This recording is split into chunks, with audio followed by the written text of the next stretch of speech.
Les voy a hablar sobre la equivalencia de una máquina de Mili a Moore. Soy Mónica Reino.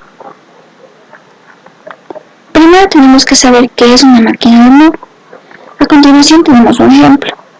La máquina de Moore tiene la característica de tener la salida en el estado, más no en la transición, al contrario de la máquina de Mili. La máquina de Mili tiene la salida en la transición. Ahora vamos a hablar sobre las características. La máquina de Mili, la salida depende tanto de la situación y de la entrada actual. En general, tiene menos estados que la máquina de Moore. La salida cambia en los flancos del reloj. La máquina de Mili reacciona más rápido a las entradas.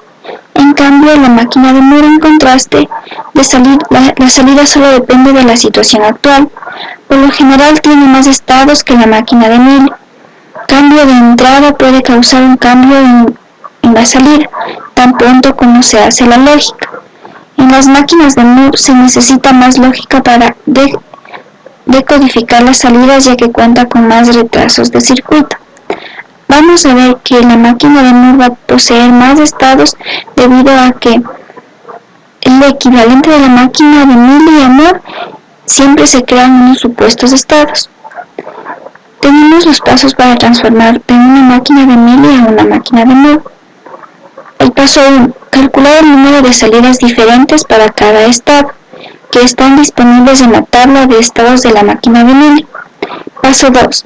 Si todas las salidas del estado inicial son iguales, copiar el estado inicial. Si tiene n salidas distintas, romper los estados iniciales en n estados. Paso 3. Si la salida del estado inicial es 1, inserte un nuevo estado al inicial al comienzo de la salida. Tenemos aquí un ejemplo. Se desea realizar un contador que cumpla con la siguiente secuencia, como observamos en la tabla. Nosotros tenemos el esquema de estados.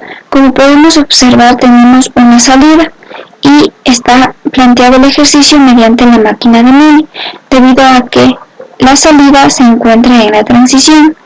La máquina de estados también nos muestra que tenemos una entrada y 6 estados. Podemos observar la tabla de verdad. Cumple con las características de la secuencia inicial que nos da el ejercicio. Tenemos las salidas solamente como podemos observar, del estado 2 al estado 3, del estado 3 al estado 4 y del estado 4 al estado 5. Podemos observar en nuestra tabla de verdad. Ahora nos planteamos la tabla de transiciones Mili, mediante la entrada 0, que nos da el estado al que pasa y la salida, y mediante la entrada 1, que nos brinda la misma información. Nosotros hacemos una tabla equivalente de Moore. Primero tenemos que obtener los posibles estados. Como podemos observar en la tabla, se han incrementado estados, los cuales están asociados a los estados 0, 1, 1, 1, 1, 1 y 1, 0 y 1, 1, 0. Como podemos observar, ahora pasamos a obtener la tabla de transición de estados mediante nuestra tabla de estados posibles. En esto hemos observado que podemos tener para la entrada 0 y para la entrada 1 un estado siguiente. Después procedemos a calcular nuestras salidas en base a los estados. Observamos de igual manera las 3 salidas que nos da la secuencia inicial. Luego tenemos nuestro equivalente de estados en Moore. Este equivalente de estados en Moore nos muestra cuántos estados han incrementado en nuestra máquina original. Y por último tenemos el diseño del circuito. Ahora vamos a comprobar el funcionamiento del mismo. Aquí está funcionando nuestra máquina de estados.